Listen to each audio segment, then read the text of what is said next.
espacio que el Señor nos regala. Nuestro hermano Arnold estará encargado de dirigirnos en esta mañana. Buenos días, pastor. Bendiciones. Buenos días, Juancito. Buenos días. Vamos a estar orando a nuestro Dios para colocar esta meditación de la palabra en sus manos. Señor de gloria y de majestad, nos acercamos en esta mañana ante tu presencia, Dios, luego de haber descansado, luego de que tú nos permitiste esa preciosa gracia.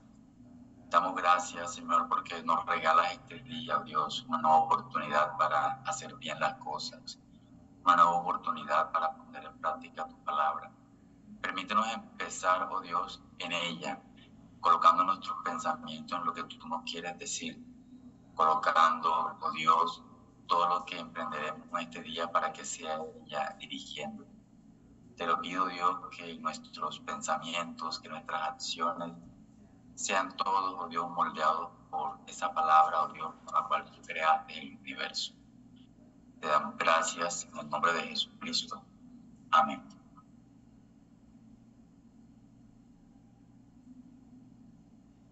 Vamos a estar disertando acerca del Salmo 144. Debo decir que este salmo fue escrito por el rey David. Es un canto que resalta la benevolencia de Dios de favorecer al salmista en muchos sentidos de su vida. La esperanza del socorro y la confianza de su bendición para la posteridad son elementos que se ven resaltados en este salmo. Según lo relatado por el texto, sugiere que fue escrito en algún momento cuando David ya era rey, en algún momento cuando ya había derrotado varios reyes cananeos y estaba consolidado como monarca en el reino de Israel. Así que, por así decirlo, este salmo es una mirada hacia atrás para ver las obras de Dios, al igual que sus misericordias, proyectándolas hacia el futuro, esperando que se manifiesten como siempre. Este salmo que también de algún modo reconoce que todo lo que David había alcanzado era en razón a la misericordia de Dios. Así que quiero analizarlos, la parte que corresponde a los 5 primeros versículos, en lo que conoceremos como un agradecimiento solemne. Leamos el Salmo, los primeros 5 versículos. Dice: bendito sea Jehová mi roca, quien adiestra mis manos para la batalla y mis dedos para la guerra.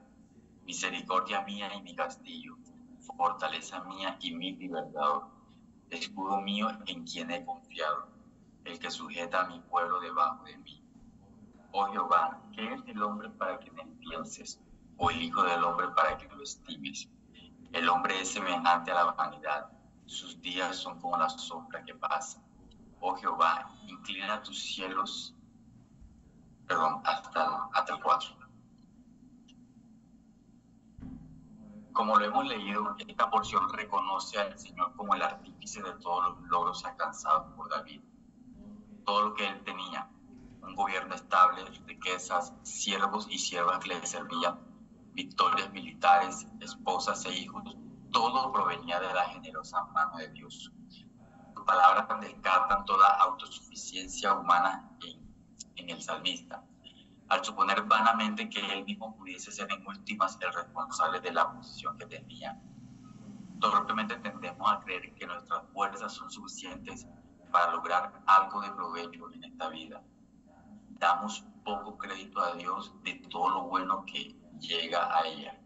Básicamente, parte del engaño del pecado nos lleva a creer en esta mentira que somos los causantes de nuestro propio destino. No obstante, el salmista coloca delante de nosotros un apropiado ejemplo de agradecimiento y dependencia divina. Dios, conociendo esta tendencia que es natural en el corazón humano, dejó un importante precedente en el libro de Deuteronomio, el cual nos hace esta importante advertencia. Dice en Deuteronomio capítulo 8, versículos 12 al 14. No suceda que comas y te sacies y edifiques buenas casas en que habites, y tus vacas y tus ovejas se aumenten, y la plata y el oro se multipliquen, y todo lo que tuvieres se aumente, y se enorgullezca tu corazón, y te olvides de Jehová tu Dios, que te sacó de la tierra de Egipto, de casa de servidumbre. Contrario a lo que podemos pensar, las bendiciones materiales, en lugar de reafirmar nuestro amor y compromiso, hacia aquel del cual proviene, paradójicamente lo que hacen es que nos olvidemos de Él. Deberían inclinar aún más nuestro corazón para bendecir y adorar al Señor, pero nuestro pecado está tan arraigado que lo que hacemos es torpemente creer que hay provecho en nuestras fuerzas. En esta sección del Salmo se puede ver el corazón abierto del salmista al declarar que su mejor momento ha sido Dios la fuente de todo su bienestar. No importa de cuál bien estemos hablando, siempre Dios será el fin último de todo. Recordemos las palabras de Santiago en su carta. Toda dádiva y todo don perfecto desciende de lo alto del Padre de las luces, en el cual no hay mudanza ni sombra de variación. Vemos también que la idea de agradecimiento y dependencia de esta está acompañada de un correcto entendimiento de su condición. En el verso 3 se puede ver al leer: oh Jehová, ¿qué es el hombre para que en él piense? O el hijo del hombre para que lo estimes. Tenemos aquí una idea que contrasta totalmente con un sentido de autosuficiencia arrogante. David se etiqueta a sí mismo y a todos los miembros de la raza humana como vanidad. Recordemos que el término usado para vanidad es Hebel. De ahí la palabra Abel que aparece en Génesis. Se etiqueta como algo fugaz, algo que se disuelve en el viento y no vuelve a ser, o también como una sombra que pasa. La pregunta aquí sería: ¿cómo alguien que es sumamente débil y fugaz pudiese haber hecho tantas hazañas como él mismo la describe? La respuesta debemos buscarla en Dios, no en el hombre, en la intención de querer bendecir y favorecer a los seres humanos. Creo que es un ejemplo en todo sentido digno de imitar para cada uno de nosotros. Sabemos que las pasiones que tenemos nosotros no distan mucho de las que tuvieron los personajes bíblicos de aquel entonces. Por tanto, observar cómo ellos pudieron tratar con este tipo de inclinaciones constituiría un buen ejemplo para nosotros acerca de cómo lidiar con la autosuficiencia y enfocar todas nuestras bendiciones en un canto de agradecimiento, así como lo hizo el salmista en todo momento. Él mira atrás y simplemente concluye: Dios es la fuente de todo. Dios es la razón de todo. Leamos los siguientes versículos hasta el verso 11. Leamos del versículo 5. Oh Jehová, inclina tus cielos y desciende, toca los montes y humea, despide relámpagos y disípalos, envía tus saetas y túrbalos, envía tu mano desde lo alto.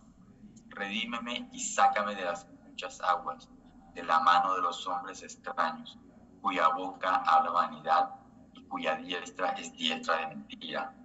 Oh Dios, a ti cantaré cántico nuevo, con salterio, con decacordio cantaré a ti. Tú, el que da victoria a los reyes, el que rescata de maligna espada a David su siervo. Rescátame y líbrame de la mano de los hombres extraños, cuya boca habla vanidad y cuya diestra es diestra de mentira. En esta porción vemos una apelación a la justicia. Vemos también que el salmista cambia de tono. Ya no observamos una actitud de agradecimiento, sino, como lo mencioné, una apelación a la justicia de Dios. Se puede ver en este momento que el rey está pidiendo vindicación o ser vindicado de sus enemigos. El texto no especifica exactamente en qué situación particular podía estar viviendo. Sin embargo, creo que no es necesario que lo diga para apreciar cuál es la intención que él está teniendo en este momento. Sabemos que por las palabras que él utiliza, él nos está diciendo cómo debe comportarse o cómo deben comportarse las personas piadosas ante circunstancias que pudiesen ser potencialmente injustas para nosotros. El hecho de que el salmista apele directamente a Dios y no al poder humano que él pudiese tener es algo que llama mucho la atención en el texto y es algo que a la postre es algo digno de imitar. Todo lo que describe en versículos 6 y 7 inmediatamente nos hace pensar en el gran día del Señor, en ese gran día de tinieblas y oscuridad. en ese gran día en el cual pagará a cada uno conforme a sus obras. Más que venganzas personales, debemos ver las declaraciones del salmista como un vivo deseo de que la justicia sea manifestada en todo su esplendor. Difícilmente podremos desear lo mismo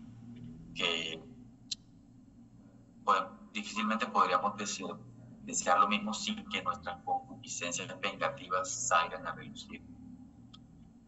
Alguien en alguna ocasión dijo que las imprecaciones bíblicas son demasiado elevadas para nosotros por razón de nuestro pecado. Aún así, pese a todo esto, eso no anula el hecho de que debemos orar para que la justicia de Dios sea manifestada, para que llegue el día en el cual todos los que se oponen a Cristo sean castigados.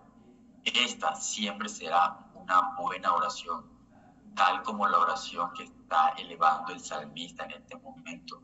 Él está pidiendo que todos sus enemigos sean castigados, pero no deben verse como venganzas personales, sino, como lo mencioné, una apelación para que la justicia de Dios sea manifestada.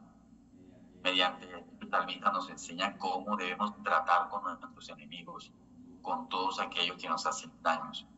Primero, debe haber un entendimiento correcto de que la venganza es una prerrogativa únicamente divina.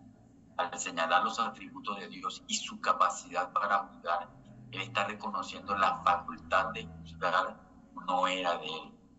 Recordemos que Él como rey tenía cierto poder para conferir juicio para algunas causas. Sin embargo, su confianza no está apuntando a ello, está apuntando a Dios como juez justo. Lo segundo es que Él ha fijado un momento propicio para levantarse y juzgar. Y esto nos sugiere que debemos esperar con paciencia mientras llega ese día. Recordemos lo que dice el libro de Hechos, que Él ha fijado un día en el cual juzgará al mundo con justicia por aquel varón a quien designó. Recordemos también lo que nos dice el apóstol Pablo en Romanos 12, versículo 19. No os vengáis vosotros mismos, amados míos, sino dejad lugar a la ira de Dios, porque escrito está: mía es la venganza, yo pagaré, dice el Señor. Cada creyente debe reconocer al Señor como su perfecto juez. No estamos en este mundo para vengarnos a nosotros mismos nuestras causas, sino que somos llamados a esperar pacientemente en Dios. Lo que debemos hacer es llevar a nuestros enemigos a Dios y dejarlos con Él. Él sabrá perfectamente qué hacer con ellos, ya que su justicia no está motivada por inclinaciones pecaminosas o vengativas, sino por la perfecta justicia que solo emana de Él. Esta porción nos enseña que al mirar las injusticias que se cometen a nosotros, nuestra mirada debe estar fijada en que Dios hará justicia en algún momento, de que Él dará el pago respectivo a cada uno. Dios será el juez justo e imparcial, el cual defenderá nuestra causa, y no solo la nuestra, sino la de todos sus hijos. Toda la sangre justa será vengada desde la sangre del justo Abel. Así que leamos los 3 últimos versículos, del versículo 12 al 15, en el cual observamos la petición de bendiciones para la posteridad. Dice: sean nuestros hijos como plantas crecidas en su juventud, nuestras hijas como esquinas labradas, como las de un palacio, nuestros graneros llenos provistos de toda suerte de grano, nuestros ganados que se multipliquen a millares y decenas de millares en nuestros campos, nuestros bueyes estén fuertes para el trabajo, no tengamos asaltos ni que hacer salida, ni gritos de alarma en nuestras plazas. Bienaventurado el pueblo que tiene esto, bienaventurado el pueblo cuyo Dios es Jehová. En esta petición final del Salmo vemos que ya no está observando su pasado ni su presente, y mucho menos las injusticias que cometen sus enemigos. Recordemos que ya todo esto lo ha puesto en manos de Dios. Ahora mira hacia el futuro y ante todos sus descendientes pidiendo el favor de Dios perfecto. Nuestras confesiones dicen que toda oración debe ser elevada únicamente por toda persona viva y todas las que nacerían en el futuro. Esto es lo que podemos observar en el Salmo. Gran parte de las intenciones de David se apoya en el hecho de que él ve a Dios como un privilegio inmerecido del cual él disfruta. Un privilegio que pese a que todos son invitados a disfrutarlo, no todos finalmente lo tienen. Él desea que todos sus descendientes sean parte de este privilegio, que a él les ha concedido sin tener mérito alguno para disfrutarlo. Es un acto de suma piedad el anhelar que todos nuestros descendientes caminen delante del Señor y le sirvan. Aunque esto último no depende directamente de nosotros, sino de su obra, constituye un buen modelo de oración hacia nuestros hijos y descendientes. Del mismo modo como Abraham deseó que sus hijos vivieran delante del Señor, nosotros deberíamos desear lo mismo para aquellos que nos seguirán. En estos versos finales se puede ver que él desea prosperidad material para todos aquellos que vendrían después de él. Esto debe ser bien entendido. Las riquezas, aunque provienen de Dios y son una muestra de su favor, lo cierto es que no todo el que las tiene goza de este favor del Señor.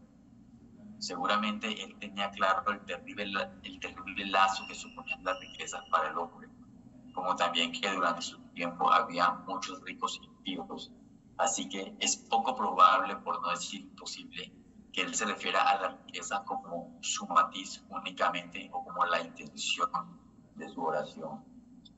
Está claro que lo que el salmista está pidiendo es que por encima de todo Dios sea propicio a todos aquellos que nacerían eventualmente de su linaje, es decir, a todos los miembros de sus hijos, así como el versículo 15 lo deja claro. Bienaventurado el pueblo que tiene esto, bienaventurado el pueblo cuyo Dios es Jehová. ¿Qué mejor bendición podría ser esta, sino que desease que Dios fuese el Dios de todos sus descendientes? Sabemos que de alguna manera el Señor escuchó su oración y el Señor levantó de sus descendientes al Mesías, a Cristo el Salvador.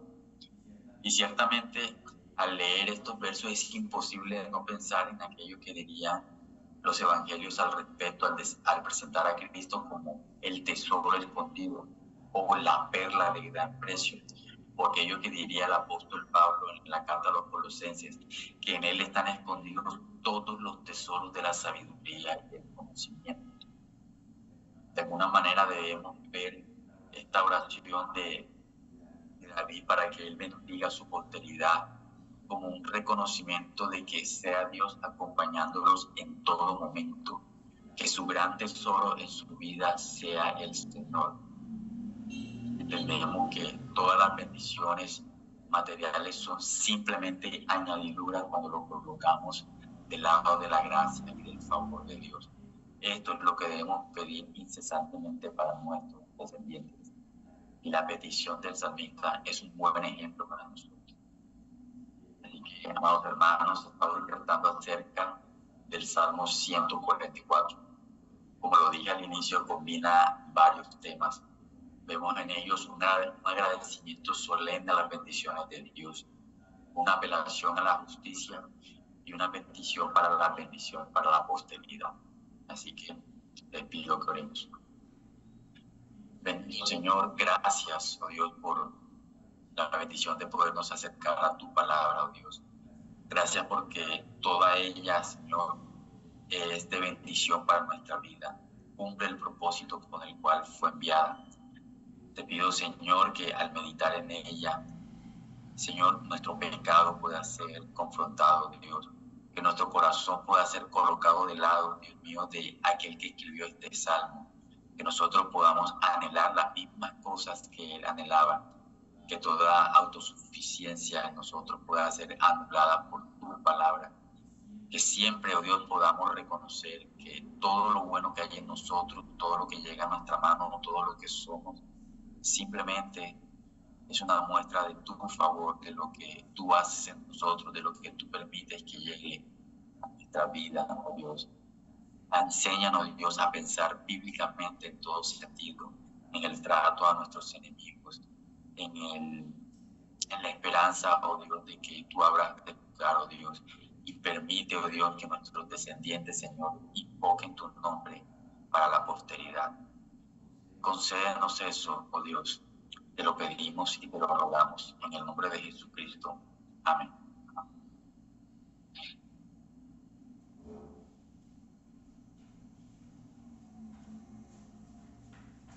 Muchas gracias, Arnold. Muchas gracias, y impacta muchísimo el escuchar al salmista expresarse de esa manera después de reconocer pues la victoria que el Señor le ha dado, pero humildemente hacerse esa pregunta de ¿qué es el hombre para que en él pienses? No debemos nosotros pues olvidar quiénes somos delante de un Dios misericordioso y bueno como nuestro Señor.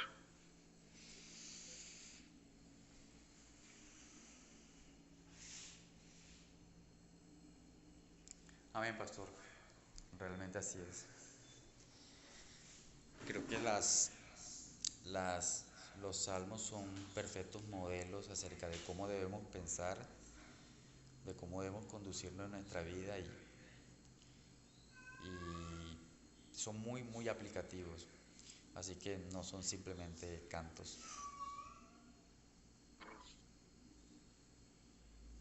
Gracias, Arnold. Muchas gracias por guiarnos.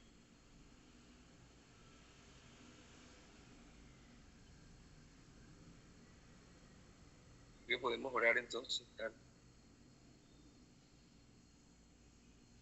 Ya hemos orado, pastor. Sí, ya oramos. Ya oraste al final. Ok. ¿Verdad? Bueno, mis hermanos, entonces que estén bien. Que la gracia del Señor les acompañe hoy. Gracias, Arnold. Buen día, mis hermanos.